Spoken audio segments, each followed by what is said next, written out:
everyone. Welcome to the Sleepless Cinematic Podcast, where we explore our shared love for watching and discussing movies recorded in the late after work hours, often in lieu of a good night's rest. I'm Julian. I'm Emilio. And I'm Madeline. The three of us are colleagues at a Midtown Manhattan music school. Yes, music is what brings us together, but movies are what keep us together talking at the end of the night. So we've created some order to this ongoing trend by recording these conversations, considering an overarching theme while we cycle through 5 unique guidelines for engagement. You can email us at sleeplesscinematicpod@gmail.com. Seriously, we would love to hear from you. You can follow us on YouTube, Instagram, and TikTok for updates, highlights, clips, and other visual supplements to the audio we record at the handle Sleepless Cinematic Pod.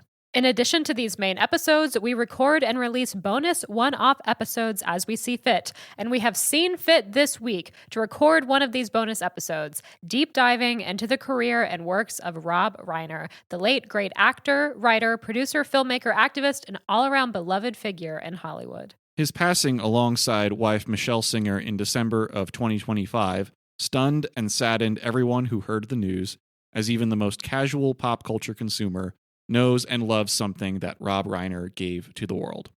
So we'll take some time now to talk about this legend of American entertainment and share the works of his that have been most personally meaningful to us. And this week, we're delighted to have back a guest who's a real kindred spirit for us regular hosts. A musician, and a great one at that also loves movies. His band Stiletto is one of the top groups out there to play private events here in the tri-state area and beyond, as I know that you all travel when the gig calls for it.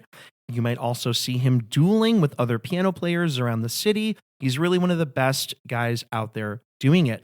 We are grateful that the call of music took him from a career in law and into his rightful place behind a microphone and a piano, doing what he loves.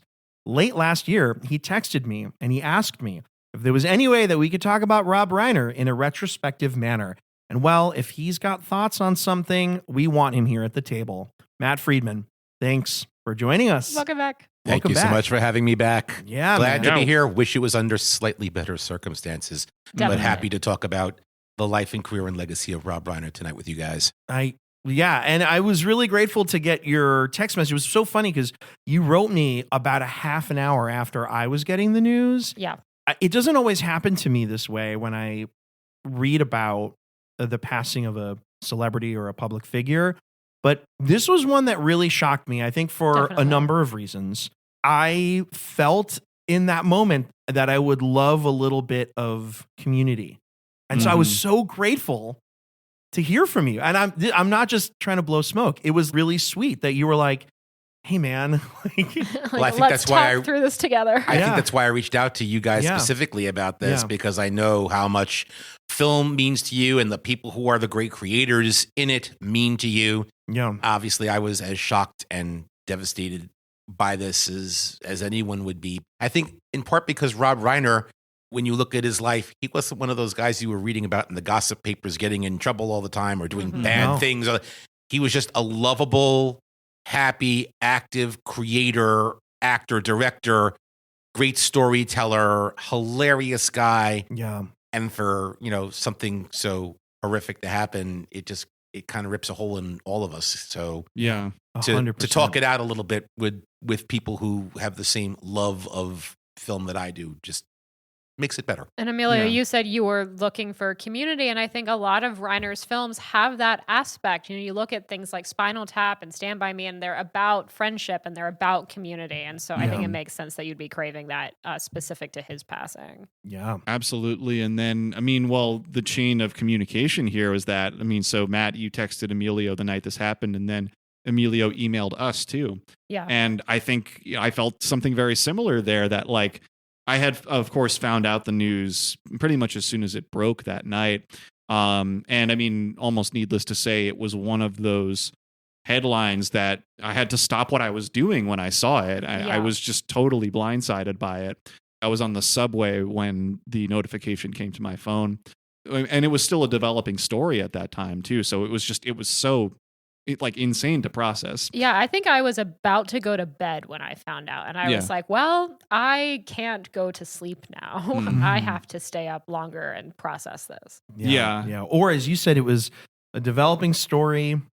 I think there's still elements of it that are very much developing. Yeah. And that each element, as it developed, made it worse. Yeah, that's more and what it more was. horrific. It became more and more tragic the more details came out. Like, you Mhm. just can't believe it. This would happen to this guy. Yeah. So- But then I felt a similar warmth when you sent us that email, Emilio, that Matt just texted me asking if we could do this at some point. And I thought, like, well, like it scratches the same itch for me that, like, yeah, it would be great to talk this out amongst kindred spirits. And because it's just it's a difficult thing to process. But on the brighter side, it's a legacy so worth looking back on. Big time. Definitely. Yeah. Yeah, I've really enjoyed either revisiting films of his or visiting films of his for the first time in the last week. And it's bittersweet because it's obviously, as Matt said, under very tragic circumstances.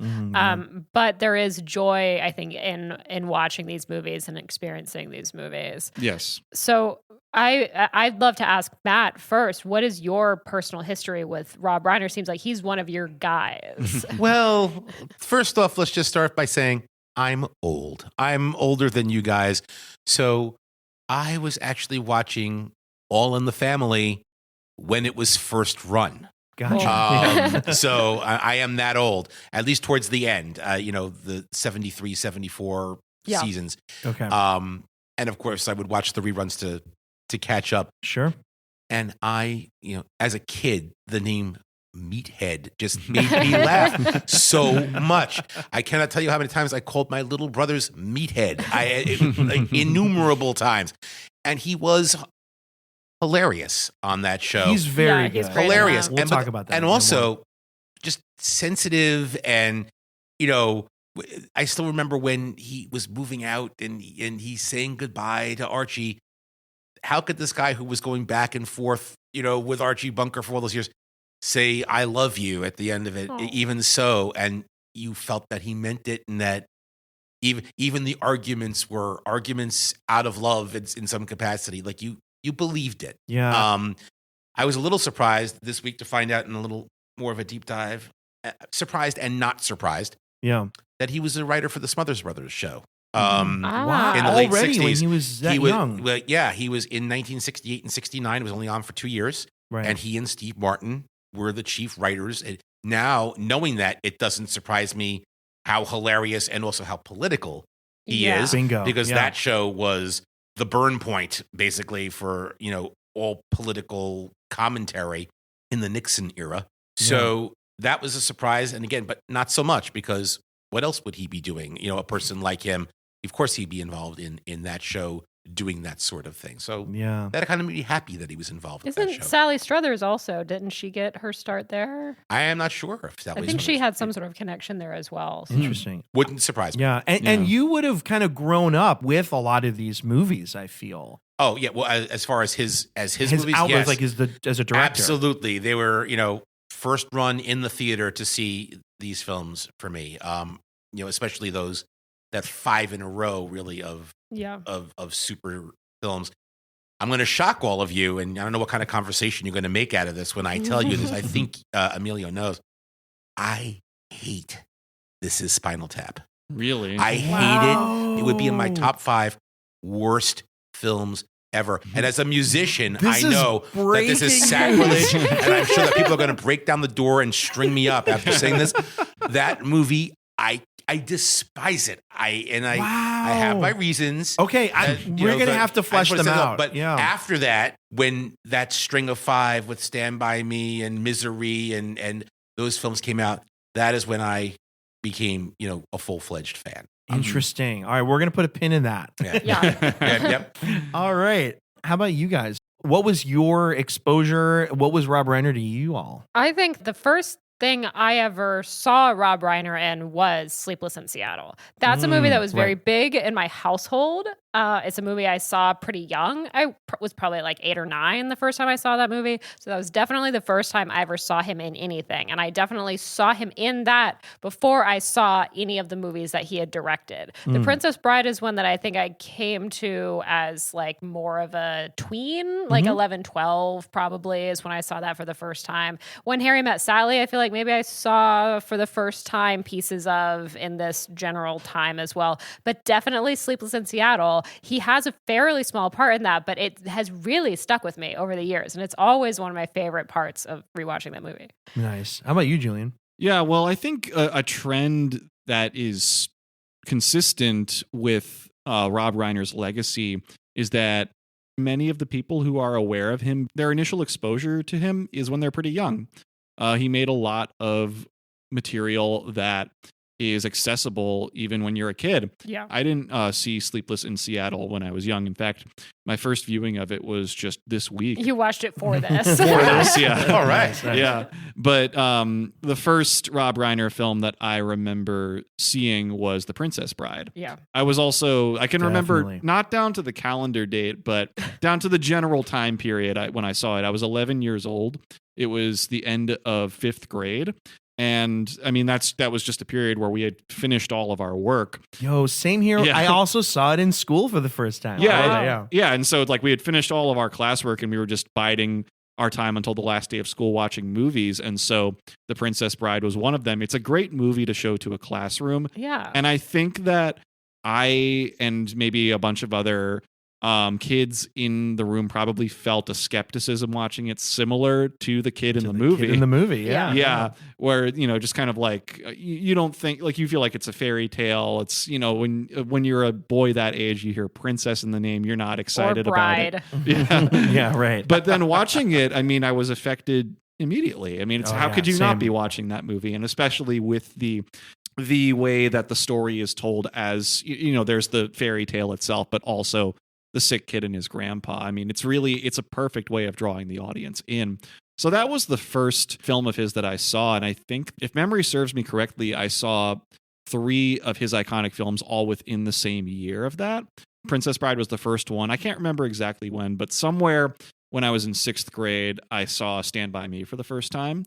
Pretty appropriate age to see that movie. It's funny because for a rated R movie, it's actually like pretty tame. It's very tame. Yeah, It's a very you feel tame like R. they have to. There's some content that I understand, but I do think it's the showing of the body that Yes. bumps it to R. Yeah. But and also multiple F-bombs too, that kind of stuff. Yeah, but you But kind it's of like flow right by. Yeah. really It's quick. it's like the way that That kids would do it. that Yeah. kids and teens talk. That was Right. the beauty of Rob Reiner's, vision of that film. He was alive during the era and young when this story took place. And the dialogue and the interaction between the kids on the film is the natural way you would expect it. Those F-bombs that kids are using, you're using it to impress your friends Exactly. when you're a kid. Exactly. And he knew exactly the context because he probably did the exact same thing Mhm. at the exact same time. It's like Yeah. the So- F-bombs feel the same way the cigarettes feel. Yeah. Right. There's like the trying to be cool element of it. Yeah. But Exactly. then I saw that around that age, and then as has been recounted on this podcast before, then speaking of the end of school years, at the end of 6th grade, my parents, because I had, at around that age, just started playing guitar and getting into various strands of rock music, my parents decided I was ready to see Spinal Tap for the first time. And it was just a revelation like no other watching that movie. I think that movie is, to me, one of the most perfect confluences of music, film, and comedy, 3 of the things I love the most that there has ever been. And in keeping with an occasional tradition on this podcast, I'm wearing my Nigel Tufnell green skeleton That's shirt true. Yeah. for third this time, I recording. guess. And Yeah. it's February, so keep that in mind. Mhm. February in New York, not short sleeve shirt weather, but I'm doing it. And so yeah, like I just consider like the beginning of Rob Reiner's directorial career. It's an incredible run of masterpieces there, and that there were those 3 that I saw at a young age, and then I didn't really start filling in the other gaps until a little later on. Like the first time I saw Misery was fittingly during quarantine. Nice. And then the first time I saw When Harry Met Sally was on an airplane about 4 years ago in 2022, and then the first time I saw A Few Good Men was the night before this recording. Wow. So Yeah. I think this is an opportunity for us to say that, and we've known this about each other for a long time. Yeah. Mhm. Long-time listeners of this podcast will know that one of the things we did when we first started this was we got a giant spreadsheet of movies, and we were like, what have we seen? Do we like it? Do we not like it? And one movie that we realized the three of us had not yet seen was A Few Good Men. And we've discussing it. Yes. For our politics cycle, we seriously considered doing that as our mise en scene. Right. We went with Wag the Dog, and I am glad we did. And I'm glad we have now this opportunity to talk about A Few to Good Men. actually, close that gap. Yeah. I'm excited to get into that a little bit too. But Yes, for a lot of reasons, this just felt like the right occasion for it. And yeah, I mean, between the films that he's directed, and I think, those, especially those first three that I saw, The Princess Bride, Stand By Me, and This Is Spinal Tap, part of it's just me being as young as I was then, but I don't really think at that time I thought of those films as being connected by the director necessarily. Yeah, There's- particularly as yeah. a kid, I think you're still learning like what a director does. Right. I mean, the only one where I really noted his presence for obvious reasons was Spinal Tap. Yeah. Because I mean, he's right there at the beginning, and I mean, it's that like he's playing a character, but effectively he's playing himself. You too. didn't think Marty DeBurgi directed that as a kid? There's no Marty DeBurgi. he's not a real guy, no? Yeah, but more over time, especially like when I became a more active cinephile, I started to connect the strands between all of his different movies, and then I always enjoy seeing him in an acting role too. He's one of those. It's always fun when a director acts. I feel like in many things he's in, he's not there for very much screen time, but while he is there, he's unforgettable. Yeah. He kind of steals every scene. It's kind of Exactly. Definitely. True. I love hearing all that. I'm going to say this. I actually think I was more aware of Carl Reiner Mm. before Rob Reiner. And that was partially because, again, longtime listeners of this podcast will know that my next door neighbors, Dean and Martha, may they rest in peace, were extremely influential people on my taste. They were huge Mel Brooks fans. And so I knew all about the 2,000-year-old man from them. And that was Carl Reiner and Mel Brooks doing their thing. I also was a big fan of the remake of Ocean's 11, and that Carl Reiner is Saul in that. Mhm. But pretty soon after, I would say, I became familiar with him and was like, oh yeah, this is a guy behind a lot of movies that I really like. Yep. We've talked Spinal Tap. We've also talked Princess Bride. And then I think when it really hit for me was when I was in college, I took a class on the history of television programming. And so naturally, there was a unit on Norman Lear, and we had a chance to dive in a little bit on All in the Family.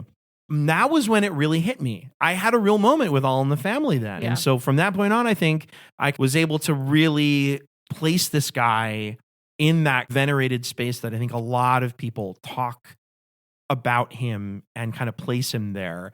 All of the stuff before and including the American President, pretty much all of it. And I'm going to say even North is not as bad as Roger Ebert says. It's not good, but it has some charming elements to it. Dougie watched a few minutes of that last night, like 10, 15 minutes. I went to bed, so I didn't see any. It's a weird movie. I watched a few minutes of it last night too. That's all I could take. All right. Well, it's I love this side. Yeah. We have different opinions about movies here already coming out. And so what I'll say too about him is I've always kind of grouped him in the like Ron Howard. I see them kind of as interesting comps. Yeah, like youngish, although Ron Howard obviously younger, but like youngish actor turned prolific director, Right. still with Yeah. occasional acting roles. Exactly. Mm. And that came up in and through TV. TV, Exactly. right. Yeah. I would say also kind of spiritually, their movies kind of sit in a very similar place for me. Yeah, I like that. Yeah, I can see but that. that's me and Rob Reiner, and there's a little more I want to get into as we keep going. But And while we're on this topic about like people who come up in the industry young and then have these venerated careers, I mean, the other person like who's a little younger who I thought is very much in that role too is Ben Stiller. yeah, that's true. Yeah. And it's maybe not as prolific as a director as Rob Reiner or Ron Howard, but another person who like, whose parents are entertainers and then was involved young, made his name as an actor, but then, kind of like a little later on revealed that directing was kind of the thing he always wanted to do. Right. But yeah, so we're talking about all of these different facets of Rob Reiner's incredibly stacked career. And fittingly, because the first place that many people of a certain generation knew him was as an actor on All in the Family, it says a great deal about his legacy that he's as recognizable a presence in front of the camera as behind. And so do we all have any like favorite acting roles of Rob Reiner's that we want to shout out? Well, my favorite acting role obviously is going to be as Michael Stivic, but if I had to pick a moment of my favorite acting by him, it's The Wolf of Wall Street. This was going to have to come up. Sides is my favorite moment ever from him in anything.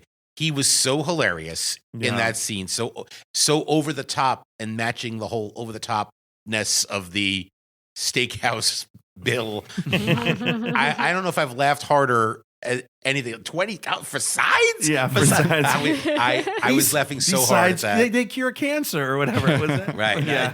Yeah, it was, to me, that was a phenomenal moment of time with him on screen.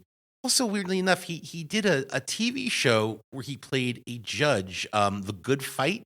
I don't know if you've seen that. I haven't, but I'm familiar. He was a judge in a recurring role on that. He wasn't a regular, but he'd pop up every now and then. Always really good. Almost to the point, like the first time I saw him, I didn't recognize that it was him at first. Oh wow! I had to kind of look like, oh my god, that's Rob Reiner doing that. No wonder it's good. Yeah, this is a spinoff of The Good Wife. Yes, The Good Wife, correct. So I enjoyed him in that role as well. But yeah, at The Wolf of Wall Street, whatever that 5 minutes of that scene was, to me is my favorite of his acting. Like a great conduit for Martin Scorsese's underrated talent for comedy. Yeah, definitely. But then, I mean, as I am often wont to do when this is applicable to an episode we're doing, I went back and listened to Rob Reiner's episode of WTF with Mark Maron. There it is. In preparation for this. And he was talking about like taking that role. It was kind of just, he didn't really seem to have much forethought to it, like in a good way, where it's just kind of like, yeah, I mean, someone wants me to do it, I'll do it for you. And there was a quote I wrote down about his general attitude towards acting as a director, and he seemed like very willing to take parts, and as long as there was a quality script. But then he was just saying that, regarding the importance of a good script to the work, if it stinks, it's not my fault. Yeah, that's true. That is very true. Sometimes it's nice to have a little bit of distance. Yeah, but you see Rob Reiner appear in a bunch of different things. I mean, some works I think are very revered, some maybe not as much, but it's just, it just speaks to how much of a team player he is, that he was just so willing to do things like that, taking his ego out of it, which for someone who, is like the first name in many classic movies, that's, a real Mensch's move right there. I would agree. Yeah. Totally. I mean, I had said that my first introduction to him was Sleepless in Seattle. So obviously I'm partial to that performance. And we've talked before on this podcast. And then also, Emilio, you made a TikTok about this, the fact that we are able to thank Rob Reiner for how ubiquitous tiramisu is. Yes, that's true.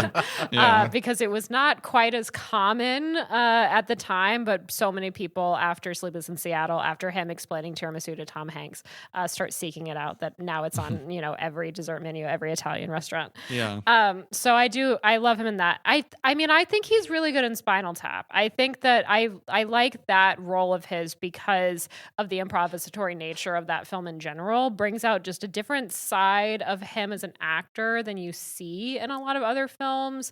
So I do like him in that. And then I had never really watched All in the Family, but my dad was like, you've got to watch some All in the Family before you guys talk Rob Reiner. And I was like, good point. So Dougie went and got a DVD from the library of like part of season 3. I think it was just, that's the one that was available the fastest.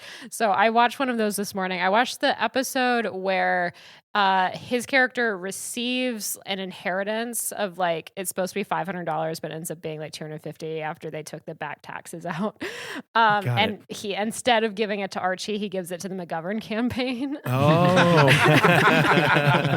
It was such a great episode. I think it's season 3 and maybe episode like 9 or 10, but I highly recommend it. And I was like, man, he's like, after seeing him not in that role, and I know most people are introduced to him, Matt included, in that role. Mhm. But having never seen him in that role myself and being so familiar with him and everything else, I see him and I'm like, he's unrecognizable to me in a good way. Like Yeah. he is that character fully. He disappears into that role Absolutely. entirely.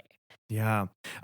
Matt, when you were describing this before, I thought you nailed it. The sensitivity of his character in that show is very palpable. And it's set up right away that he is the progressive, left-leaning, he's the son-in-law, right? Literally Yeah. from the first second they opened the door to let him in for dinner Right. as Gloria's new boyfriend or whatever, fiance, and Uh-huh. Archie meets him for the first time. From that second, it's hilarious. He comes in extra shaggy and wearing like the most ridiculous like tie-dye shirt. And, Right. like it was such a perfect setup, and he just ran with it so well and developed it and evolved it. Mhm. You know, even sometimes willing, not necessarily to accept what Archie Bunker says, but to listen Right. to his point of view and not necessarily just dismiss it out of hand, although eventually he'll dismiss it, but Right. he will listen to it. I always really appreciated that about him, even as a young person. Yeah. I'm weird. I actually, in 1973, when I was 4, was watching the Watergate hearings. Mhm. I know it sounds strange. No, that a 4-year-old, it doesn't and really sound strange. My actually, father coming once from you. walked in on me watching it, and he's like, why aren't you watching Sesame Street? Why are you watching this? And I said, and I didn't know why, but I remember saying to him, because this is important. Mm. You knew. Oh, okay. My father's probably cracking up in the back, but this is important.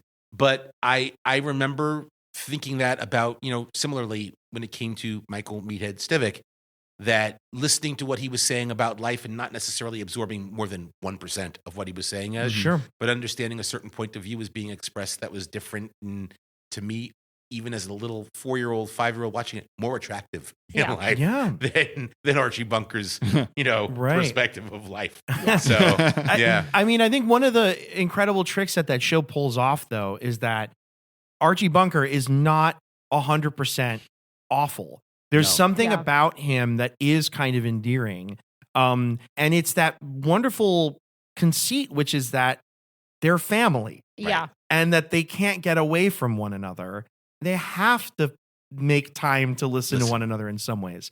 It's a very nuanced thing. I mean, that show, watching it now is kind of shocking. Oh yeah, it's incredible how progressive that show. Mhm. Yes. And also just, I think the spirit of that Yeah. show is something that like the world needs right now. Yes. Yeah. Maybe this way that we can at least sort of listen. We don't all have to agree, but that just, we don't have to villainize everybody. I don't know. Yeah. It's like, it's really, really good. And then another vote out there for if you want to experience something from an older era, All in the Family is Yeah. remarkable. You will wonder how that show got made Yeah. Mm. and be very thankful Yeah. that it was. And not only that it was the number one show on television, not Thank once, you. not twice, 5 years in a row for all 5 years it was on. It just speaks yeah. to how much I think the people, the public, needed something like this at the time. Yeah. And they were hungry for this kind of show that wasn't going to shy away from these kind of conversations and like show people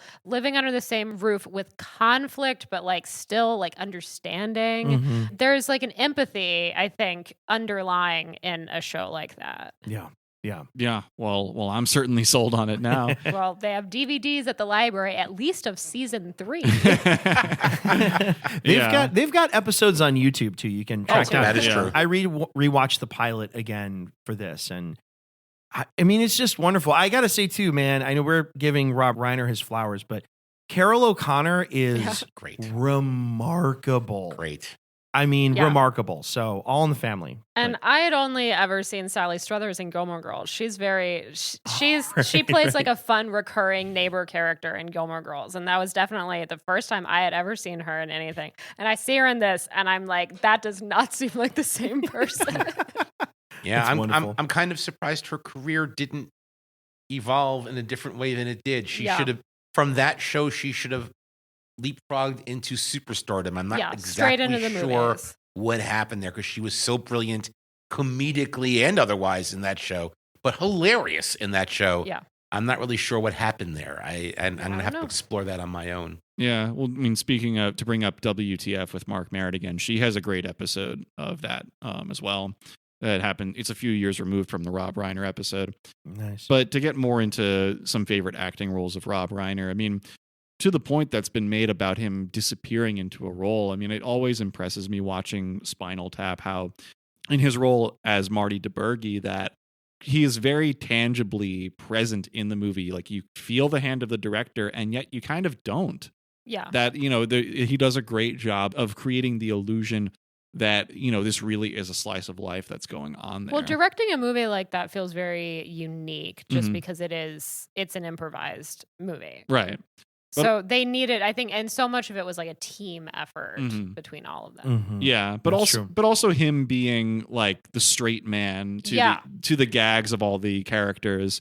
In my mind, there's no scene that better exemplifies that than going around Nigel Tufnell's room of guitars and yeah. the iconic exchange that leads to these amps go up to 11. Mhm. Yeah, and I mean also, the way that scene ends too. Well, what if you just made 10 on the amps louder? These go up to 11. Yeah, right. I also Yeah. love the one with the tag where he's like, no, don't even look at it. Don't even look at it. Yeah. But then, just like how deferential he is to the moment there. Well, also, something like inevitably, this is not the last point when this is going to come up in this conversation, but just all of the great quotes that come from his movies. I mean, yes, individual lines scene by scene are quotable, but like the AFI, iconic quotes. I mean, there's so many cases where you just hear someone using the phrase going up to 11, like completely separately from the movie. In fact, I mean, last week before this recording, I watched 28 Years Later, The Bone Temple. Great movie. And there's a scene in that where Ray Fiennes' his character says, let's bring it up to 11. Yeah. That's funny, actually. Yeah.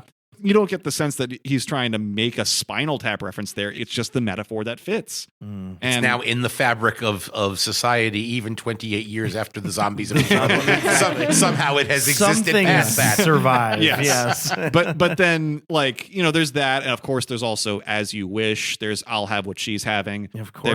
There's You Can't Can't handle the truth. It is Yep. for the best. Yeah. Yes. But then, like other great acting roles of his, well, I think I have to give a little bit of lip service to the fact that I watched Sleepless in Seattle for this recording. Finally. And yes, finally.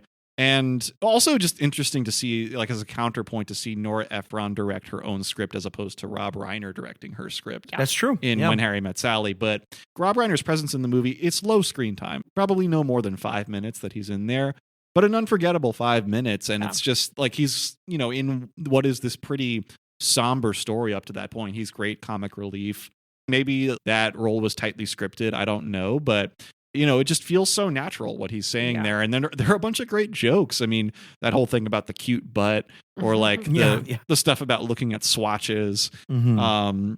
And I said it when we did our episode about the second Spinal Tap. But, I realized someone who orders tiramisu routinely whenever I eat in an Italian restaurant, I really do have to thank Rob Reiner for his service to dessert.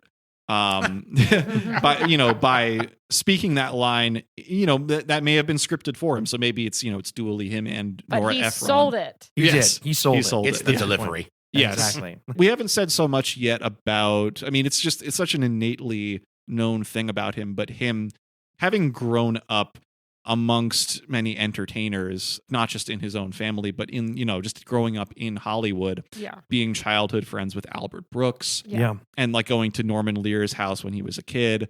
As a member of this whole world, it made him a very fitting presence when he made his appearance on Curb Your Enthusiasm. Which I have not seen, but yeah. Yeah, it's early in the series. I think it's season 2, but a lot of the characters are, some representation of a real person.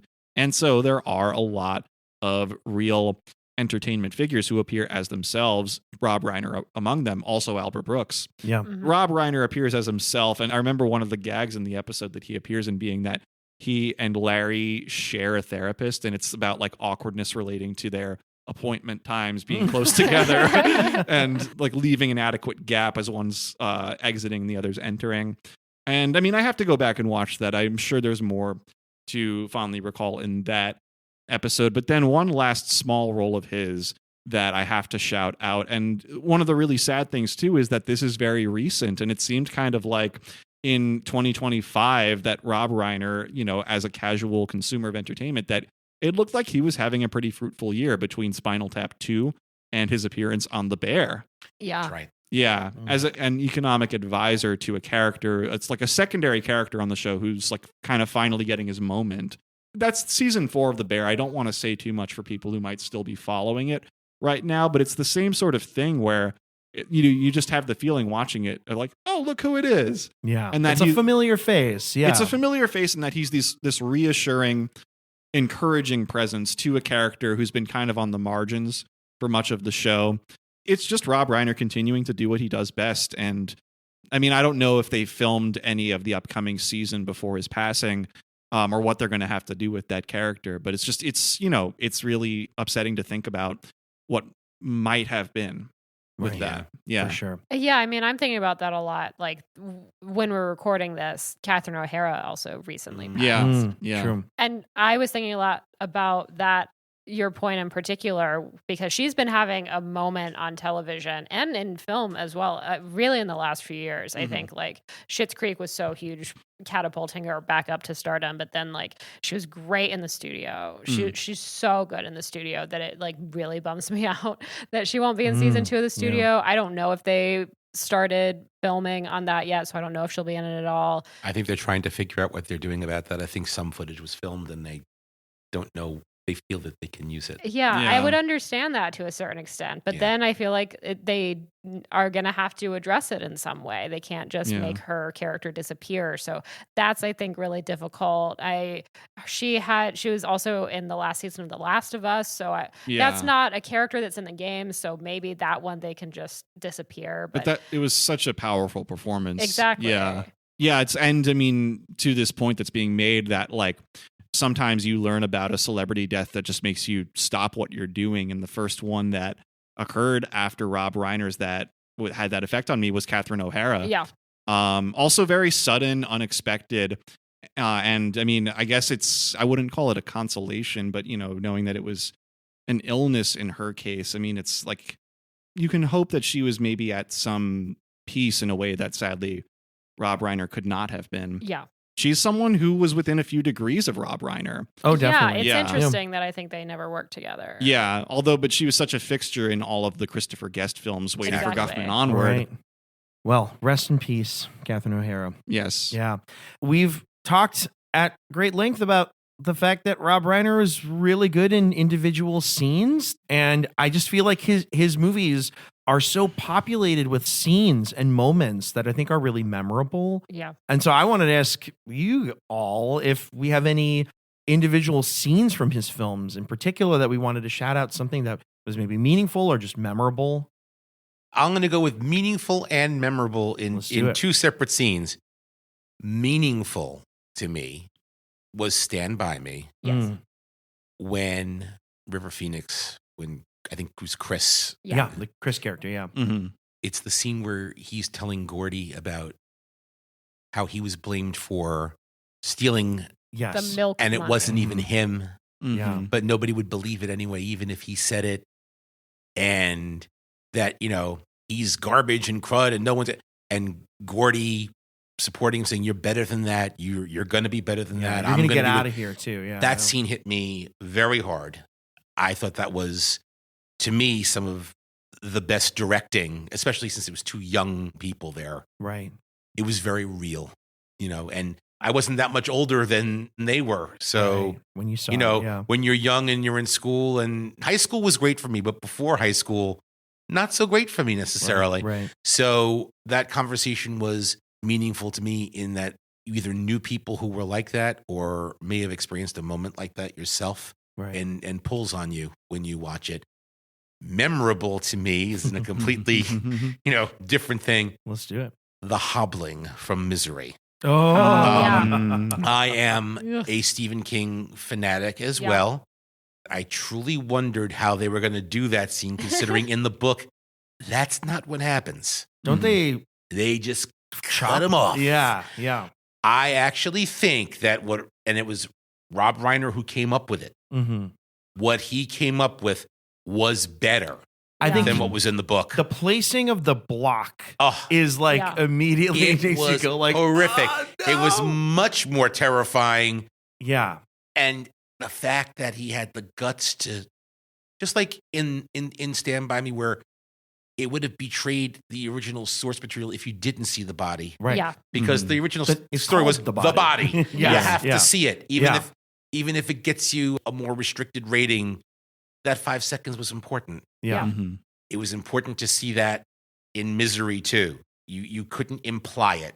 And I've seen it like that on TV and cut versions of it, and it loses Just doesn't something. hit the Yeah. same way. The way Yeah. that Kathy Bates, does that scene as Ann Wilkes again, it's for the best. Like, she doesn't get emotional, Yeah. or she's just very calm, and of course James Caan's rising, terror. And, Right. to me, that is the most memorable, Mm. not the most meaningful, Right. because I hope it never had to have meaning for me. Right.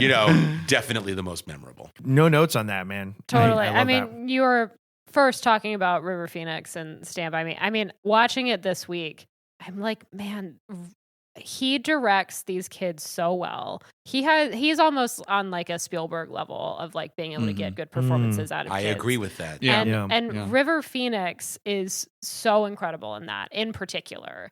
You watch, and that's so early on for him. That's like the year he premieres. Mhm. And it's just insane how good I think he's giving a better performance than a lot of adults in that film. Most.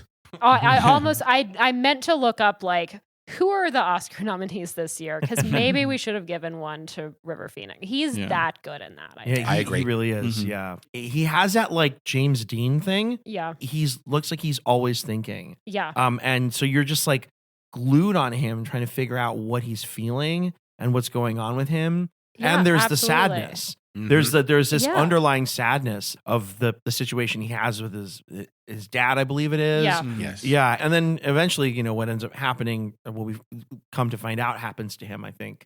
There's this like bittersweet nature to it. Rob Reiner has said that this is his favorite movie that he's done. Stand By Me. Stand By Me. Yeah. And that it was the first of the movies that he did that felt like a clear departure from the kind of thing that he had grown up in the shadow of. Yeah. Because his Right. father was one of the big names in comedies. So something like This Is Spinal Tap, or the movie that he did right before, The Sure Thing, is actually really good, by the way.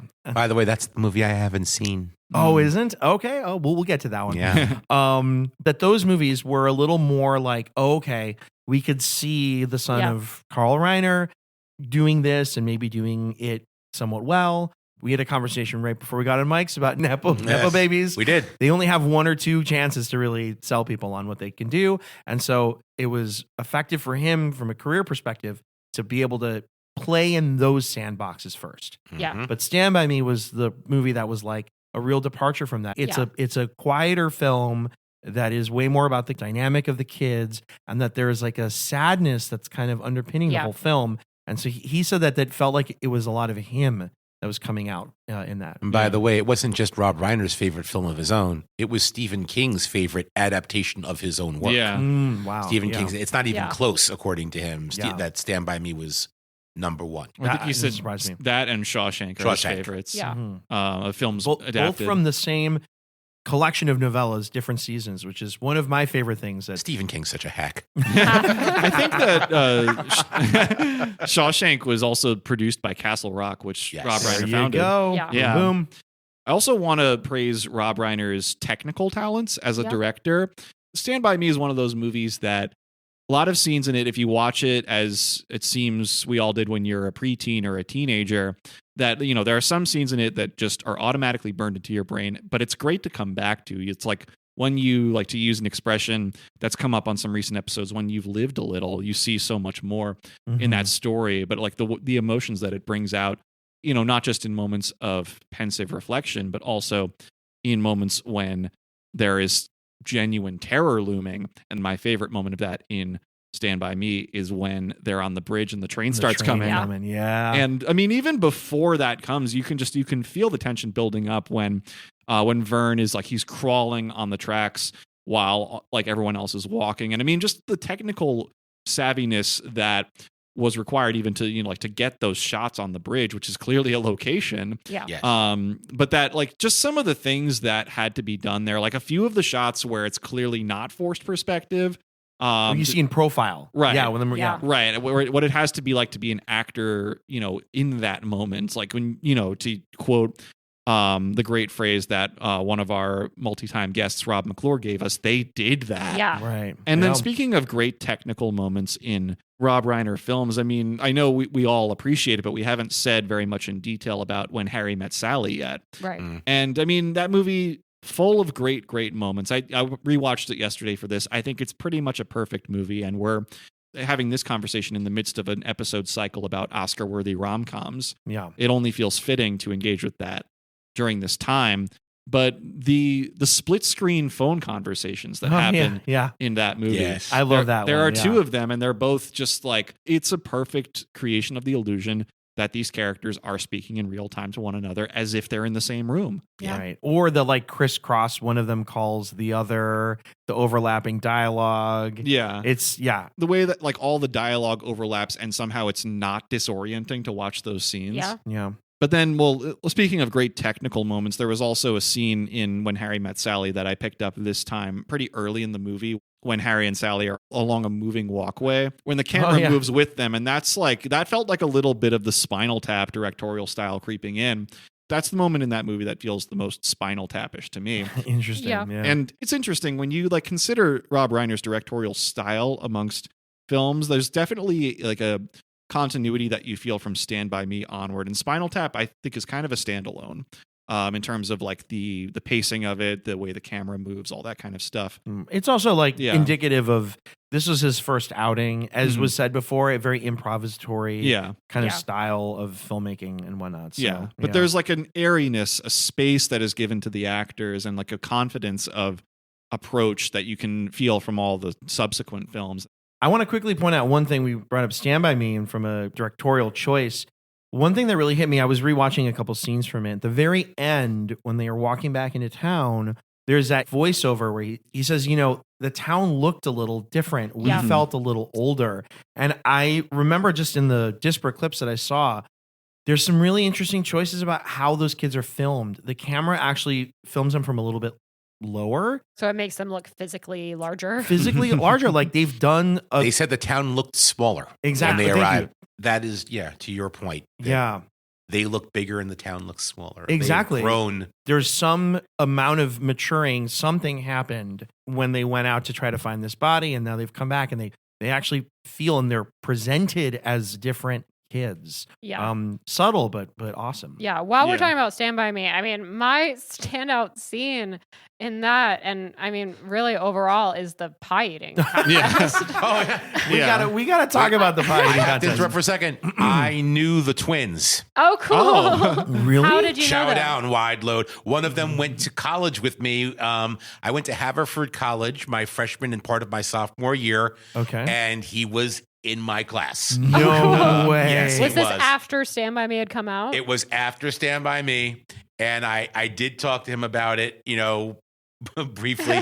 Only one of the twins, by the way, went to Haverford. The other one went somewhere else. Okay. And I spoke to him about it, and he told me a little bit about the mechanisms, about the, Yeah. the tubes blowing at the... so that was very funny. But yes, I did know him. I love that. Wow. I mean, Julian, you were saying that they did that when it comes to the train scene, but I was thinking about that with the pie eating scene because I think that's made today and it's all CGI. Like, Oh yeah. The fact that they are actually doing the mechanism with the tubes and they've got like the the extra pie filling, like mixed with whatever they mix it with to make it look like this bright blueberry colored vomit. Yeah. It's disgusting. It really is. The fact that he goes so far with it, like he makes it It's so gross. almost like a Family Guy moment before Family Guy. I think of Matilda in the 90s, like the cake the eating. Cake, Bruce Bogtrotter. It's like not nearly this gross. What I also love about it is that in some angles during that, expulsion of pie scene, you can literally see the tube. Yeah, you can see it. I know that had to be a purposeful choice Mm-hmm. by Robert to let it be like it's so over the top comedic. Yeah. I'm going to let you know there's a tube below. Yeah. It's not coming from him. Yeah. I think that was and I think that it works in its over the topness, that that it's not real, but you're just accepting for the scene. Right. It's In hyper-real. general, I just love that because this is a story that Gordy's telling. Thank you. That's it. And I just think that's very cool because we're being told like Gordy is this really interesting writer. But one thing I don't like that like movies or books will do is just like tell you like this character is good at this thing and not actually give you any examples of it. But the fact that we're actually seeing the story inside his mind, the story that he's telling his friends, and we're engaged with it the way that his friends would be, like visualizing what's happening. It brings you into it that much more, and I think makes you believe more in Gordy's writing talent. Totally. I love that. Great point. Agreed. And also that it's like after what have been some pretty severe moments in that story, that it's this great comic relief. Yeah. Just to add one more great scene that serves a similar place in its movie.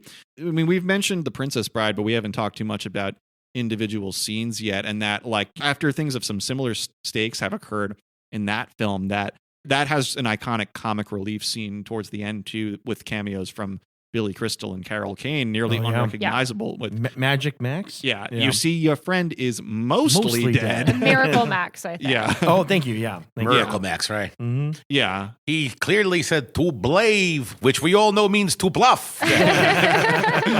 Yeah.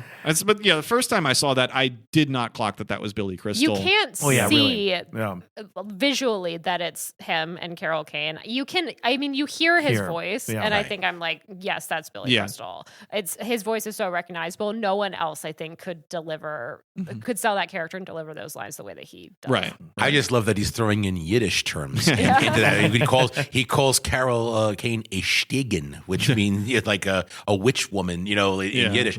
I was dying on another level that he threw that in. A little Borscht Belt humor thrown into the character. So Oh, and on the topic of great quotes from Rob Reiner movies that stand the test of time, inconceivable. Oh, conceivable. Yeah. I just have to say the only negative thing about the Billy Crystal scene is that this is a scene that apparently Ted Cruz really likes. And I mean, like, he's not wrong, but I don't like Ted Cruz to be right about anything. Yeah. Exactly. I don't want him to get joy out of anything that I get joy out of. That makes me sad. It's tricky, though, because isn't that just the power of great art? Yeah. That it speaks through worldviews. Political it has boundaries. It has a way of uniting us. And it's like, if I guess I had to sit next to that guy in an airplane, I guess we could talk about our love for the Princess Bride. Yeah. How about you, Emilio? Did you add any? I got a couple I'm going to throw in. So this is my opportunity to go back to the fact that A Few Good Men is a recent first watch for me. Yeah, same. Yeah, Same. and the end of that movie, if you're even a casual film fan, you kind of know what's going to happen. Still worked. Was just awesome. And I mean, a big part of it is that Jack Nicholson is he's throwing 110 miles an hour in that whole movie, and is magnetic. But the last scene of that movie was really great. I mean, it's what the movie builds up to. I was kind of surprised in some ways that the movie kind of showed us what it shows you earlier. And I want to come back to that point a little bit later. Yeah. But boy, oh boy, does it work. And so I want to call out the final scene, probably the final 15 minutes or so of A Few Good Men, the cross-examination of Colonel Jessup. Just really great. And then two other quick ones I want to call out really quick. We mentioned The Sure Thing. I mentioned The Sure Thing. This is a Don't movie. give away the last 15 minutes because I haven't seen it yet. I won't talk about the last 15 minutes, at least not right now. Actually, no, I will, but I'm not going to give away too many details. There is a really well-directed moment in the last 15 minutes, but not the very, very end. Just with blocking of characters. There's like two couples. The way that they're kind of dancing around each other, really effective when you have seen the whole movie and you get to that point. And the other thing I just want to quickly point out is, we talked Aaron Sorkin. He has had a storied career, but Rob Reiner was the director that put, his first Hollywood scripts and was the director for those films. And The American President has the blueprint for what became everything in West Wing, which is the walk and That talk. is true. That to me, I think is just a testament. And Michael J. Fox is in that film, and he's terrific in it. Very good. And I always say that what we're actually seeing is, if you know the show Family Ties, we're seeing what happens to When Alex he B. grows Keating up. after he matures and has a change of heart. I was going to say. He changes parties, and does, this is what he becomes. We now know what he becomes. Someone likely shared universe. I didn't think there was going to be that in this episode, but I'm all for it. A little nod to Yeah. that. Yeah. But yeah, and also a fun fact about that climax of A Few Good Men. This comes from Rob Reiner's WTF episode, but he was talking about how when they were filming that sequence, that he asked Jack Nicholson if they wanted to film like his side first or all of the cross examinations first, and so Nicholson opted for like filming the other side of Tom Cruise and Kevin Bacon during that scene. So those two were filmed first, and then Jack Nicholson kept like basically being on the same frequency for every subsequent take, even when the camera wasn't even on him yet. And then Rob Reiner got kind of concerned and was asking like, "Hey, are you giving it up too much?" Not so much like he had a problem with it, but he was just kind of like, "Are you going to be good later on?" Yeah. And then what Jack Nicholson said was, "Rob, you don't understand. I love to act." Yeah. Nice. Well, we're grateful for that because Absolutely. holy shit, does he act in that Yeah. movie? Yes, he is amazing in that. And also that, like, with that as Aaron Sorkin's arrival on the big screen, it's pretty incredible how consistent some traits of that are with his later work. Absolutely. Yeah. I'm with you on this. Yeah, that like all of those scenes of Kaffee, who's Tom Cruise's character, and his whole team like working late nights to improve their case. And it's just like watching some of those similar scenes in the trial of the Chicago 7. Sure. Yeah. Yep. Or I just think thematically, like A Few Good Men is just such a blueprint for what Aaron Sorkin's interested in. Yeah. Mhm. The one person and where they fit into their civic role and morality and the role of institutions and how it affects individuals. Like, Yeah. I cannot believe it took me this long to see A Few Good Men, but I finally saw it, and boy, was I happy I did. Yeah, and also that like when you consider like all these different names that Rob Reiner intersected with who are esteemed talents in their own right, whether it be Aaron Sorkin or Nora Ephron or Stephen King, that like William Goldman too. William Goldman, so yeah. many. Your point's a great one. Thanks. Yeah, so many great writers. But that it's interesting when you look at Reiner's career, and it's almost like he's like in the sweet spot between being a journeyman director and being an auteur, because like there's a distinct sensitivity and like attention to detail that he brings to all of these films, and yet he's so adaptable to all these different styles. Yeah, I love that. So, I mean, this is a big question, but I feel like we're kind of leading up to it. Do any of you have a definitive favorite Rob Reiner film? Tough. I'm going to have to look at the list. Man. I can jump in if you want. Yeah. I think the sentimental favorite for me is The Princess Bride. Mm-hmm. I mean, I've seen that movie more times than I can count. Love it. But in going back and trying to put this hat on, I think his best movie or my favorite that kind of also overlaps with Best Made is When Harry Met Sally. Yeah. I just think that is kind of, as you said, Julian, kind of a perfect movie. I think it is so well calibrated to capture the performances. I feel like the camera is close to people when they need to be close. I think it's far away from them when they need a little bit of distance. I think he understands the whimsical aspect of that movie and also the more serious aspects of that movie. Something else that jumped out to me too about this is when we talked Amelie, we talked about how narrators and the use of narration not used very much, I think, in romantic comedies. Yeah. But the use of those interviews, I think, is like this narrator voice. Yeah. You're like, at some point, this is going to come back. Yeah. And that there's some inevitability that you feel creeping into this movie. I think it's just brilliant. And I would say for me, there are a lot of, I mean, this guy made some great films, but I think When Harry Met Sally takes the cake for me. Very well said.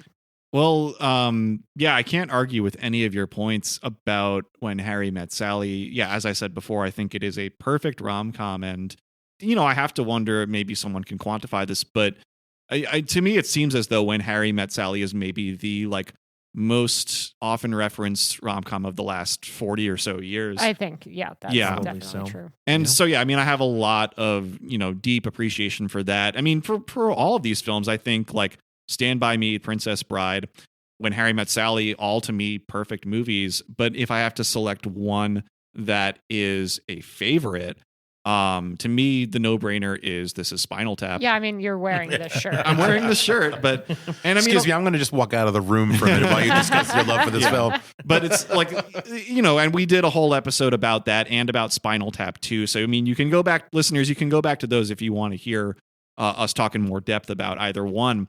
But Spinal Tap, the original one, I mean, it's just inarguably a game changer on so many levels. The fact that it was his first movie and that, the script, there wasn't much of a script. It was mostly improvised, that there were hundreds of hours of footage that got narrowed down to just under 90 minutes. 82 minutes or something, yeah. Yeah, that feel really carefully selected. Then that really paved the way for basically a whole new genre of comedy to follow. Or if it's not the first example, that it's a trailblazer for all the Christopher Guest movies, for Curb Your Enthusiasm, for just this sense. Also, I mean, for mockumentaries, for The Office, Parks and Recreation, What We Do in the Shadows. Its tendrils extend so far. Its influence looms large. It looms large, and also that it can be a movie that, to me, perfectly unites music, cinematic details, and comedy that is so transparent about each of those things. I mean, to me, the only other piece of pop culture that caters to fans of each so specifically is another thing I have gushed over many a time, WTF with Mark Maron. Mm-hmm. It's maybe those two things are the most perfectly catered for people with that confluence of interests. There are some things in it. I mean, the Stonehenge sequence, without fail, it gets me every time. I'm a Big Bottom guy myself. I was all about, I'm going to tell you this. I told you I hate the movie. Let's make a little bit of room, not to I will give you one. Yeah. I will give you one scene. Yeah. In that movie, only one, and that is. And again, I haven't seen it that many times, but when everyone in the band is playing bass. That's Big Bottom. That Big Bottom. Yeah. Big Bottom, baby. I will give you that just because I'm a bass player and for having, and even the keyboard players playing keyboard bass. Exactly. I will give you that moment. That was the one moment that elicited a chuckle, from that. Otherwise I just sat there, but if I can do let's give you a little bit of if you don't mind. I would love to hear your perspective. I'm just curious. Oh, about why I don't like it? Okay, well it's pretty obvious to me why I don't like it. Yeah. I came from music from an entirely different direction. Okay. I was more of weirdly enough, a classically trained singer. Mm-hmm. I started in classical music on the piano, and that changed, rapidly. I mean, by the time I was 7 or 8, I was playing Billy Joel, but I started from a more classical viewpoint. I also was a very clean living person. I did not drink at all in high school, not even once. Never smoked anything, ever. And what I noticed is that the people who were enjoying that film were what I would call the AP handball players of my school. Those were the people who were liking it. Never heard that AP handball, yes. They studied handball immensely, second, third, fourth, fifth, and the sixth period every day out in the courtyard of my school. And I think that to me, if they liked it, there's no way I was going to like it. Maybe my thinking on it was shaped by that. But the fact is, when I watched it, which wasn't that, it was right around that time, I guess, I'm just like, you'd have to be stoned to like this, is really what I was thinking. And that was not me at all. I was Mr. Serious. So that is why I think I just didn't. But I will admit that the bass playing scene is, I was only playing bass at that point for about 3 or 4 years. So I loved it. I was fanatic about it. I did appreciate that couple of minutes. It's a great thing because they don't introduce it. It's slowly something you discover if you just watch the scene unfold. Right. Yeah. You know what though? I want to say something because that you bring up a really interesting point. I think it's a greater point with a lot of Rob Reiner stuff, which is when you're introduced to it, has a lot to do sometimes with and how has a lot with how it stays with you. And that's a trait of a lot of these films is there's so much a part of the fabric of not just individual people's lives, but like American culture, life, yeah. our culture. They like linger and that they have that type of association. Which is why I think Stand By Me hits us all so hard because we've all had that select group of friends and how we interact with them. And I had that little that foursome group. Yeah, I had my sleepover gang too when I was in middle school, and absolutely. Yeah. So if that is maybe your least favorite Reiner film, have you decided on a favorite? Oh, I have a clear favorite. Let's do it. And even though Stand By Me technically falls under the same circumstance of reason, my favorite by far is Misery. Good by choice. far. I'm glad Misery's getting some love here. Yeah. Yeah. And I will explain why. As I said earlier, I'm a fanatic of Stephen King. I love his books. I've read so many of them, dozens, in fact. And I have seen so many of the films. One might say too many of the films. And the reason that I say that is so many adaptations of Stephen King are so poor, so terribly done, that it actually, to me, ruins the books when you see them visualized. They were better left just on paper than trying to visualize them. Dreamcatcher. Oh, I liked that book. Famously. When that movie came out, I could no longer tolerate it. It ruined it for me. Misery is so perfect. And there are some liberties taken with it. And yet I feel that as adaptations go, it was the most accurately ripped off the page onto the screen, taking the author's state of mind into account when putting it there. What were his intentions? What were his intentions with the characters? What were their motivations? What was the author's motivation in writing it? He was writing about his own fears of fame as a writer, and the last scene, which was definitely not in the book, but was added when he's at the restaurant with his agent. Good. Yeah, so good. That was so fantastic. I said, if Stephen King didn't write that, it should have, it should have been in the book. It would have made the book better. I counted there may be 40 movies of Stephen King's out there, and maybe 10 to 12 of them are actually good. It's hard, and of that 10 to 12, maybe 5 of them are actually great. Yeah. And it's really and Stand By Me is one of those. And that's from a novella, so to speak, a short story. But to flesh out a novel the way he did, and you don't feel you missed anything from it. And the acting, of course, the acting is great. James Caan is not who I would have picked for the role of Paul Sheldon, but hell, if he doesn't nail it, and then he really does. To find Kathy Bates, who before that, I don't really know what we knew about her, but there she was. That was Annie Wilkes. know if there was any other human being who's ever lived who could have played that role. Mhm. Yeah. Won an Oscar for it. Yeah, Which is Deservedly. very Yeah. rare for that kind of film. Yeah. Yes. Yeah. Yeah. Yeah, and this is at a point when like anything like horror or horror adjacent was still like blazing a trail at the Oscars too. I mean, that's the year before The Silence of the Lambs. I was thinking Right. about that too. Mhm. Yeah. Yeah. I also, another thing I thought, I rewatched Misery for this conversation. One of the things that struck me, and I want to come back to this point, is the very unassuming way that it is lit. It is not a movie that feels like this slow spiraling dread. Right. It's done through the performances, not You're not encased in shadows and darkness all the time like a Yeah. typical horror Yeah. movie. Most scenes actually, in fact, are pretty well lit. yes. It's broad daylight at It's that. broad Yeah. daylight for Exactly. most of That the is movie. not like a horror film typically. So yeah. Yeah, and that really stuck out to me this time. For a lot of other films of its kind, Right. there would be a lot more assisted, Right. visual The things score, with it. Yeah. the lighting. Exactly, yes. To me, the scariest moment of the film, believe it or not, is when Paul Shelton finds her book.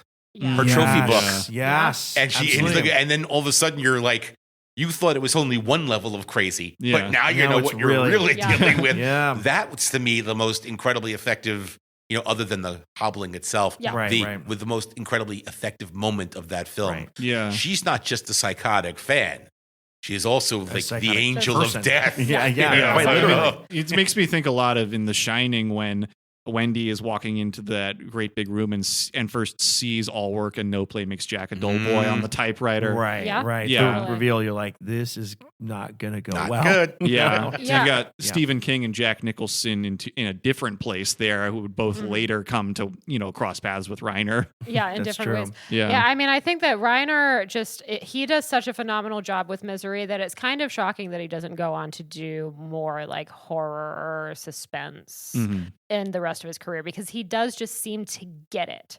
Right. He knows how to build this story. Mhm. Yeah. And he knows how to build it without gimmicks. That's the Dude, thing. yeah. The penguin. And Yeah. that to me is so brilliant. Always faces north. Exactly. Oh man.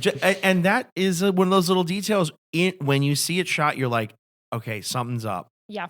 And it doesn't come back for like a half an hour. Yeah. But when it does, you're like, damn it. Yeah, It's right in front of us. totally. Oh no. And Yeah. I just think about how there are there are a few directors that are bigger now and they've gotten big in the 21st century who start in comedy and then move into horror. You think about Jordan Peele, you think about Zach Kreger. Mhm. And I think Reiner is another one of these that has such Yeah. a foundation in comedy. And we're talking more and more with the rise of these newer directors of how like, wow, comedy and like horror suspense have like a lot of shared DNA. Mhm, yeah. And like similar beats with building a story. I think you really like Reiner's kind of the prototype for that.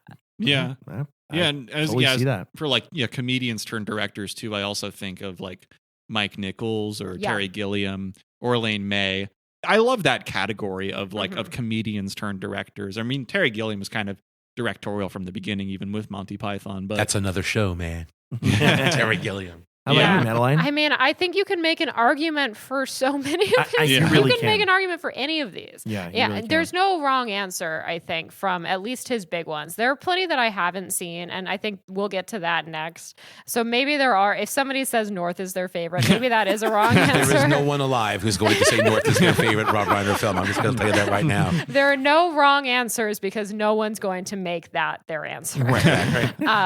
I feel like I have to say that just to give a different film again some love. We've talked a lot about Stand By Me. I was really surprised at how much it affected me this yeah. time watching it for the first time as an adult at the very least. Yeah. And I do think that he is able to bring performances out of these kids that a very few other directors would be capable of. And there are scenes from that stick with me. I talked about the pie eating scene, but I love the campfire scene is phenomenal.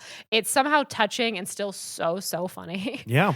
And Yeah. also still so realistic. Like it feels we've talked about multiple movies. They feel so lived in. They just feel like these are kids that you would know. These were kids that would be your friends as when you were young. And Yeah. it's also tragic, this movie. Like you watch it now and you watch a young River Phoenix knowing that he does not really make it into full adulthood. Mhm. And now you also know that Rob Reiner Exactly. died in a Right. similar way. Exactly. Yeah. Oh my. Ooh. So to watch a movie that actually is kind of centered around a tragic before their time death of a character, and knowing that like not only that actor dies before his time, but now that Mhm. director dies in a tragic way. Like that's a movie that now I think has all these multiple layers of sadness Yeah. in Yeah. a way that is extremely affecting. That, and also that it's a film that's about memory, and Yeah.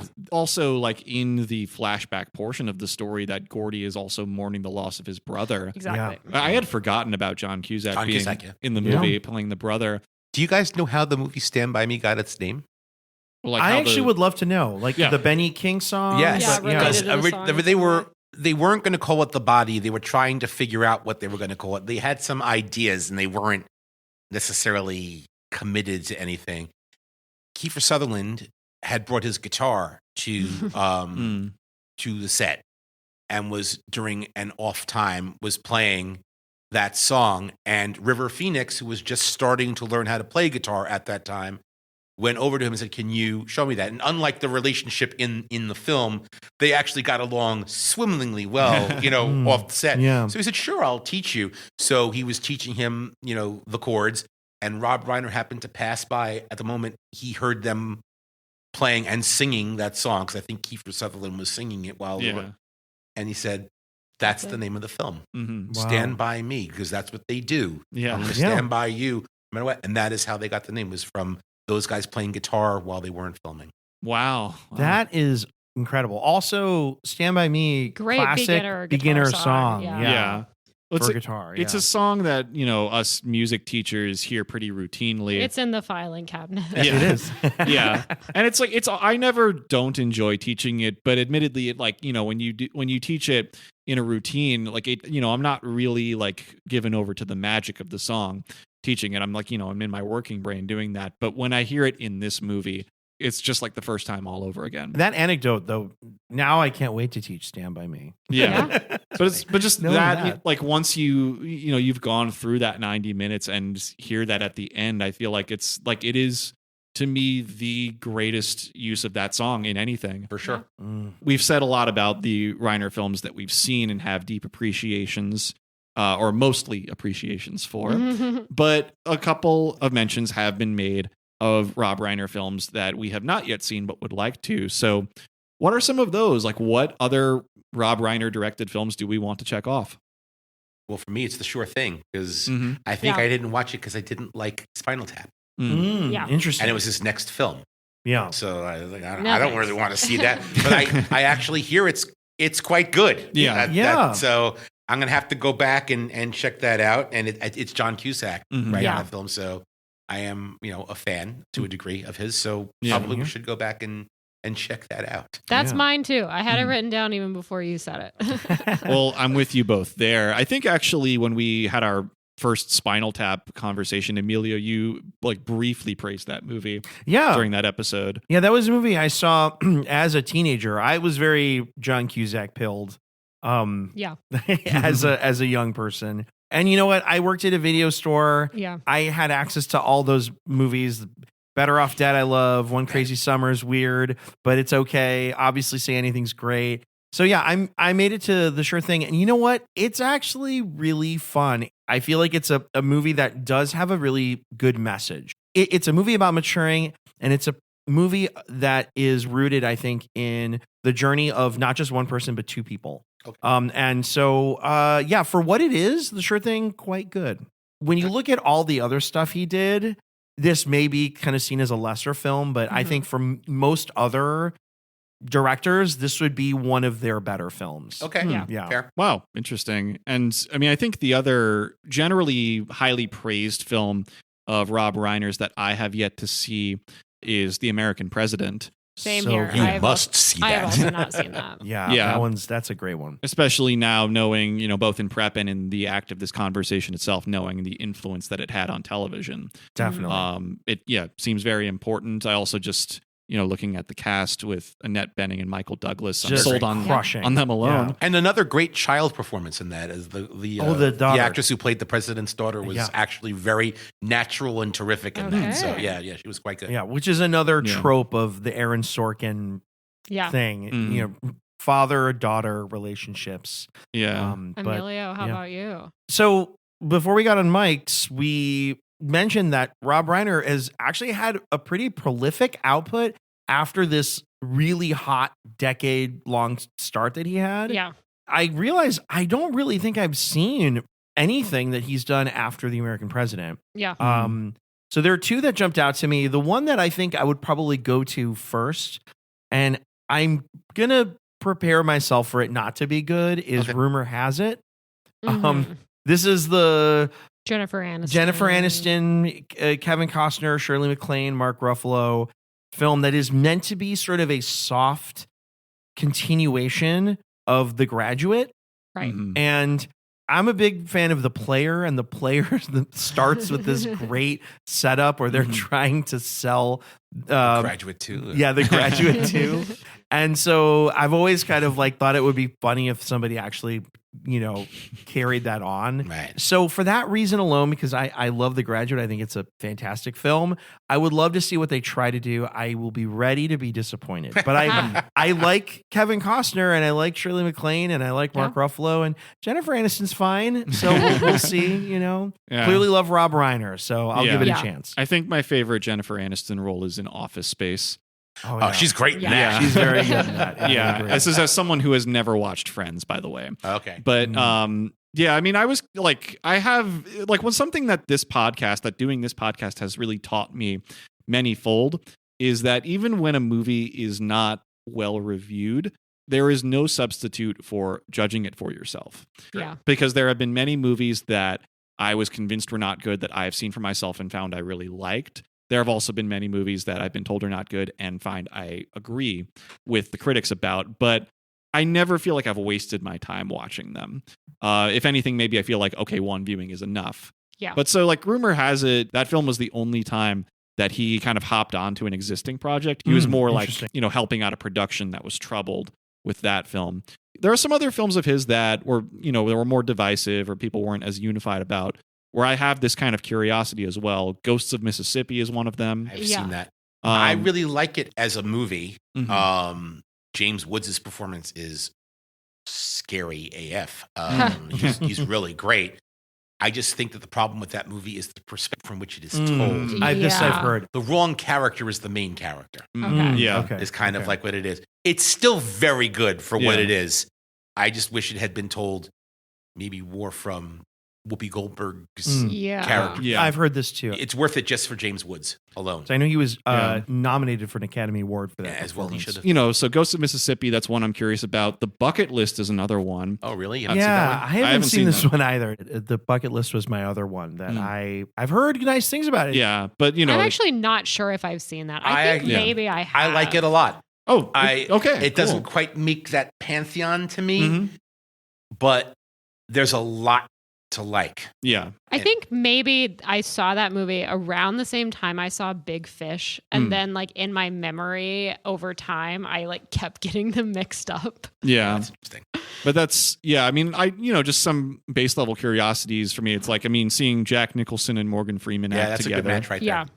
And also because Jack Nicholson is retired now and there's, not a lot of late period work of his. Right. But then also that apparently that movie is to thank for the term bucket list being as commonly used as it is now. Yes, this I've heard too. Yeah. Yeah.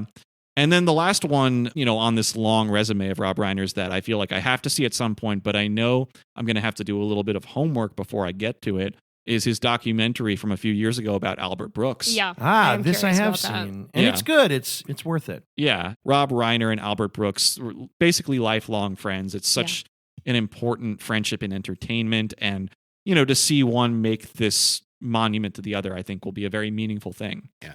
For sure. Well, we got some movies to see, I guess. That's for sure. We've already spoken quite a bit about this guy, but are there any Rob Reiner related anecdotes that we haven't mentioned yet that we'd love to just put out there? Well, again, for me, it was finding out about his involvement in the Smothers Brothers show. I also found out that he was involved in the Glenn Campbell hour. Oh, wow. At roughly the same time. Cool. They shared musical director in Mason Williams. Mason Williams was also a phenomenal musician. He wrote the song Classical Gas. Yes. In case if you guys have heard of it. He was also a comedy writer and actor on the Smothers Brothers, but he was also the MD for the Glenn Campbell. Wow. And What a Reiner talent, helped, man. and Reiner helped write for that show too. So Sure. he was Yeah. really involved in some of like the really cutting edge television shows of that late 60s period, and I don't think I knew that about him as far as his writing went. Cool. For sure. Yeah. Yeah, and well, actually, coming from that point, this also came up in his WTF episode that Rob Reiner mentioned that he and his writing partner at the time were the first people to ever get a fart joke on network television, which is an achievement. Sounds trailblazing. It's an achievement in itself, but It is. there's, one of the points that I really appreciated about Spinal Tap 2, Yes. to put a little love on that movie. And, listeners, this is on the record. It's in our Spinal Tap 2 episode, but that movie had, a fart joke that destroyed me. Yeah. Destroyed me too. Yeah, it was Absolutely like, did. for Wasn't how ready for it. lowbrow that humor is. There's a beat in that movie that Christopher Guest just nails. Yeah. And yeah, Spinal Tap 2, I mean, the fact that it gave me definitely one of the 5 biggest guffaws I had in watching a movie in 2025. I think that that's quite an achievement for a movie that is a sequel 40 years in the making. It wasn't supposed to be this way, but it's just noteworthy in whatever form that Rob Reiner's directorial career begins and ends with Spinal Tap. Yeah. Didn't put that together, but yeah. Yeah. But then another anecdote relating to his legacy that I'd be remiss if I didn't bring up is that The Princess Bride was also a very important film in the culture of my alma mater, Sarah Lawrence College. The tradition, I hope they're still doing it, is that at the end of registration week, at the beginning of every fall semester, they would and hopefully do still show The Princess Bride on the North Lawn for everyone to sit and watch. You have to see that movie with an audience at some point. And especially when it's a bunch of college kids out on a lawn. It's such a great outdoor movie, The Princess Bride. And then, one last anecdote, also yet again from the WTF interview. And I mean, now that, we've had the producer of that podcast as a guest here, I can issue a personal thanks to Brendan McDonald for his role in bringing this to the world. That, Rob Reiner said something on that episode because it happened right after the memorial service for Gary Shandling. This was recorded around 10 years ago. That Rob Reiner said to Mark in that episode, they should have memorial services when you're alive. So that, you can someone can be there to hear their legacy appreciated. And the thing I noted about that, I mean, there was a Curb Your Enthusiasm episode maybe 5 years later where that did happen. And the person hosting a funeral for himself while he was alive was Albert Brooks. Oh, I like that. How about you, Madeline? I don't know that I have a whole lot. I mean, something that was going around a lot after the news first broke of his and Michelle's passing was, and I haven't fact checked this, but I assume it's true, was this idea that it was his meeting of Michelle that inspired the ending of When Harry Met Sally, that they weren't originally going to I've heard end up together, but that, his romance with Michelle inspired him to rewrite that ending. Yeah. And I think that's really beautiful. Like I said, that's been, I think, making the rounds the last few months, but I just wanted to make space for it here. Yeah. I love that. Another one that feels a little bittersweet for me. This is super, super random, but this is the place to share it. I'm going to say about 6 months ago, randomly, I was on Instagram and I ended up on the page of somebody whose name was Romy Reiner. This is Rob Reiner's daughter. Yeah. And she had about 5 or 6 videos of her and her dad just talking. Aww. I watched these before his passing, and they are really tender. It's just him having conversations with his daughter about her getting a little older and some of the concerns that she has in her life. And some of it is very funny. They talk about Brazilian butt lifts. Huh. It is what you think it would be in some respects, but it's also just this like really sweet window into the relationship that he and his daughter had. And about 2 weeks after his passing, I just was like, I wonder if she still has those videos up. And she did. You think about Rob Reiner, the trailblazing actor, producer, filmmaker, and it's like, and he was a father too. Mm-hmm. And some of that is unfortunately very much tied to the reason he's passed. But I think that it's very clear that he loved his kids in in the way that you would hope a dad would love his kids. And so that's the anecdote I want to share. I felt like his huge heart was not reserved just for the movies he made. Yeah. I think he extended that to his kids. Well said. Yeah. He had an optimism and, just an outward love that, his optimism will radiate, I would hope, forever. I agree. Definitely. Yeah. We'll also just say this because it makes him ultra cool to me. Mhm. It may not to you, but one of his first TV appearances was as a guest star on the show Batman. Mm. No way. Cool. Yes, Didn't he know was that. with Adam West and Burt Ward. It was literally one of his first 2 or 3 television appearances that he made. So to me, he's the coolest because he was on that show. Because there's nothing more cool than The original Batman series. Batman. So Great. Well, cool. do we have any final thoughts on Rob Reiner, on his legacy, on his films before we wrap up?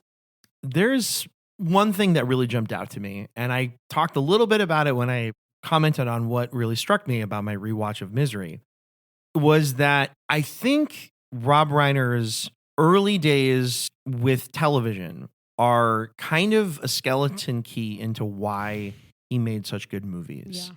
I think that he understood the writing and the performances are so central to what makes something really land with people.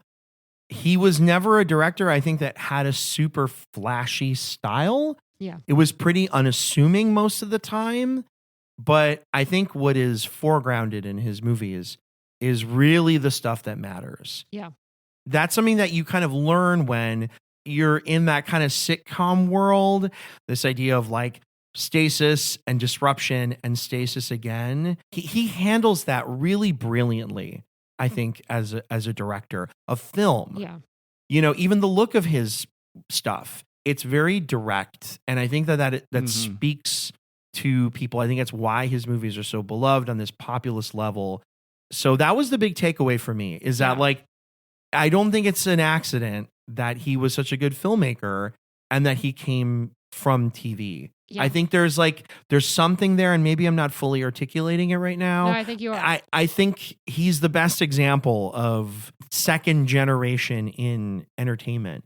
I think he took all of that influence that he had growing up in those worlds, being around all those people, and just synthesized it into this person that was able to really bring great stories to the screen. Yeah, I love movies because I love stories and I love storytelling. And my technical eye, I think, has improved because of this podcast, but I've never found that to be like a natural part of the way that I watch movies.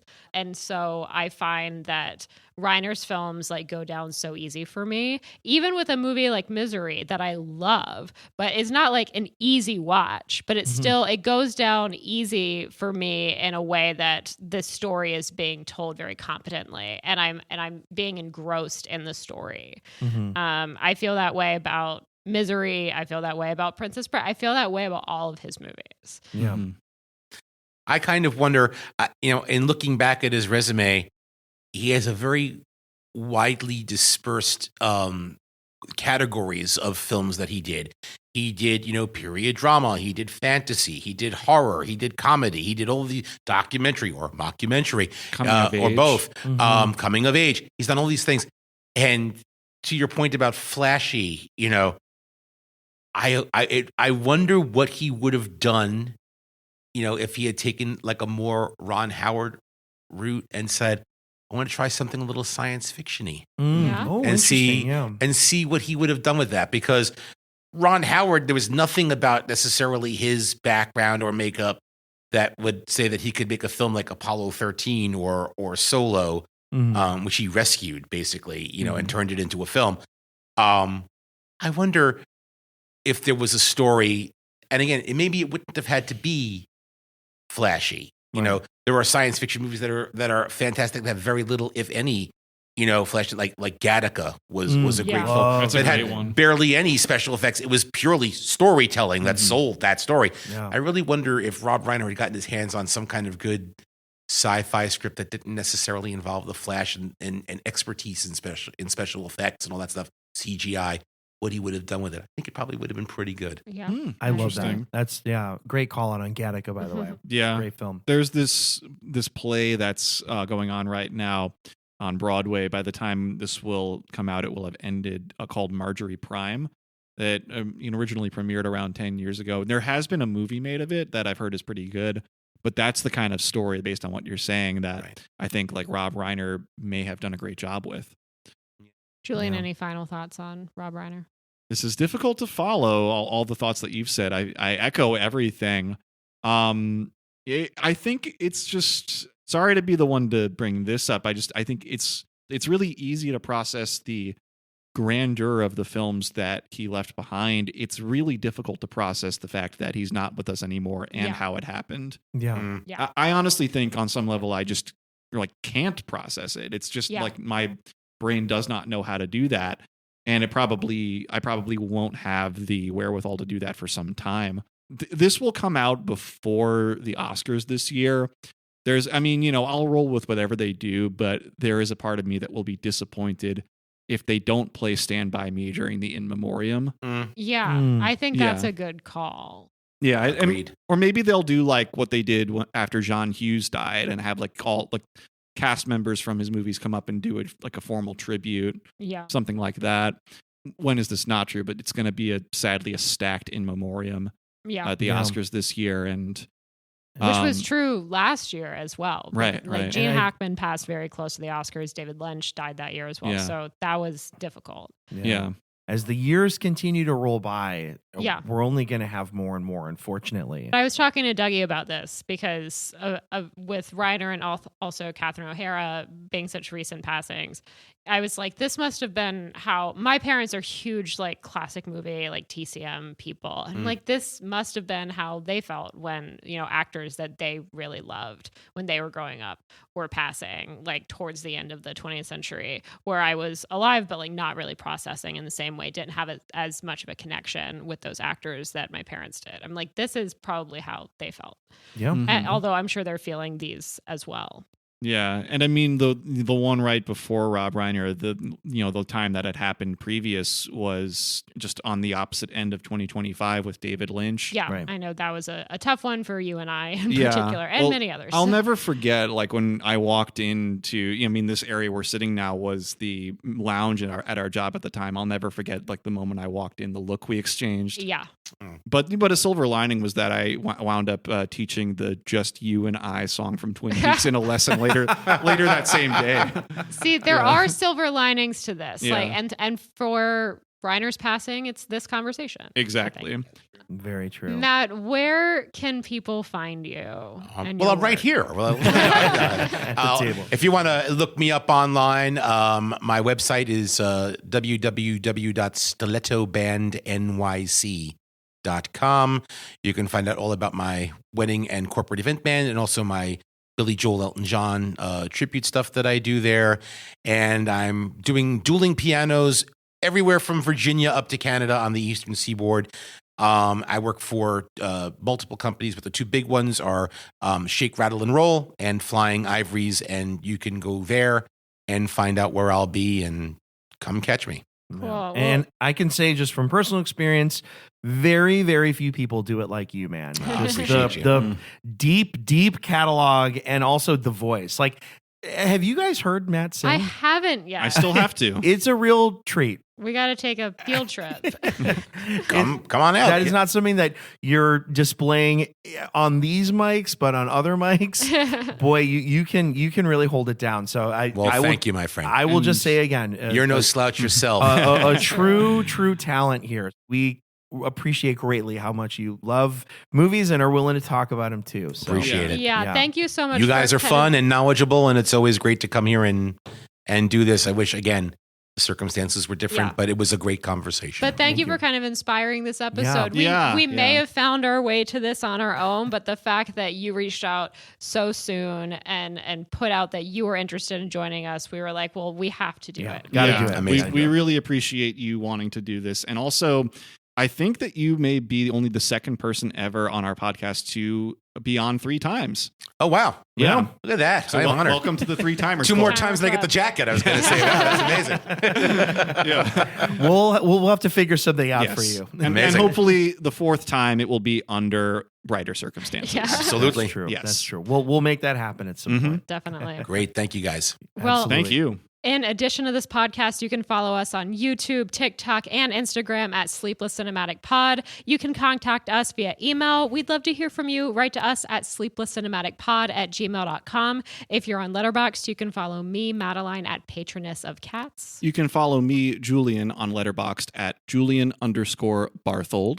And I'm not on Letterboxd, but please follow the two of them. Are you on Letterboxd? I am not on Letterboxd. Yeah, that's okay.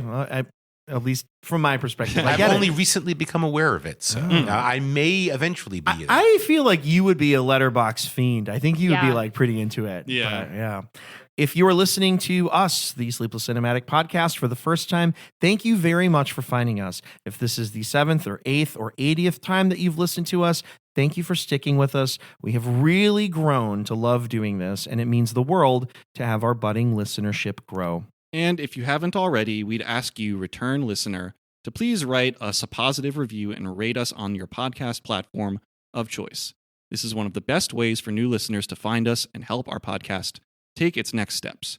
You can also keep it grassroots and tell a friend to tell a friend about the Sleepless Cinematic Podcast. That helps too. And now, do you guys think maybe we could get together another time and share some more Rob Reiner memories? I think so. Someone say it. Actually, I don't know where we're going with this. Yeah, I don't know what you're referencing. Oh.